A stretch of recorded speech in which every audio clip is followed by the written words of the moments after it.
Talk to me a little bit about what did happen Sunday night and what did not happen Sunday. What happened was that we passed basically a shell bill out so that we'd have a vehicle if there was something that was able to be worked out between both sides in the House to say, let's put a safety net under the original bill so that if something in the judicial branch finds it to be unconstitutional, we'd still make sure that no one in the future could do this, which would be a win-win rather than just have it tossed out and then we have to go back to square one. And so other people could join the program in the meantime.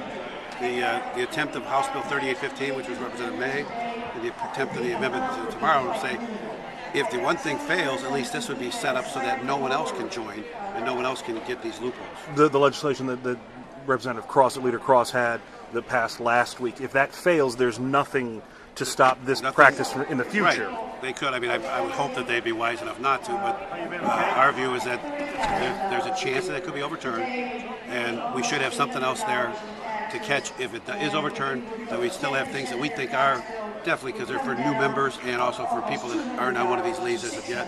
So we think that the constitutional question won't be a big deal on those bills, and so that way we at least have that if the first one falls through. If the first one doesn't fall through, then we'd be happy. We all supported it, or the vast majority of us supported it when the bill came forward. More of a fail-safe than a let's give these guys back the pension. Yeah, I think that would be the best way to look at it, to say at least we're making some steps forward, because if we only go through with the one vehicle and that vehicle is proven to have some problems constitutionally, then it's as if we did nothing.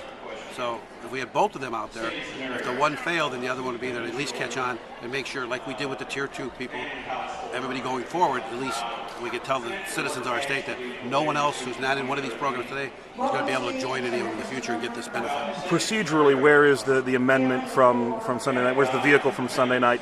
Will we see that come up for a vote, or is it just sort of kept in reserve? I don't think so. I think that the misinformation that's been spread, I think, is just a little bit toxic right now, and so I think that maybe like I say, I'm going to. If the governor took my advice, he would sign 3813 and get it moving forward.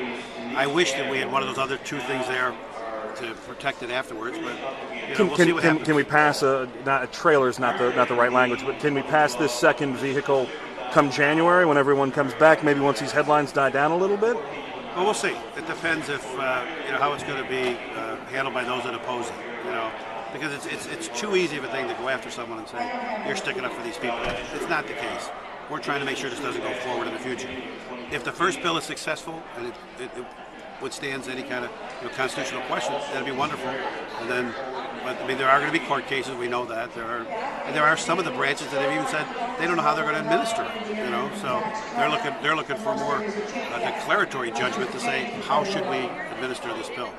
So that was the intent, and I wish there would have been enough people to get together and say, yeah, let's do that.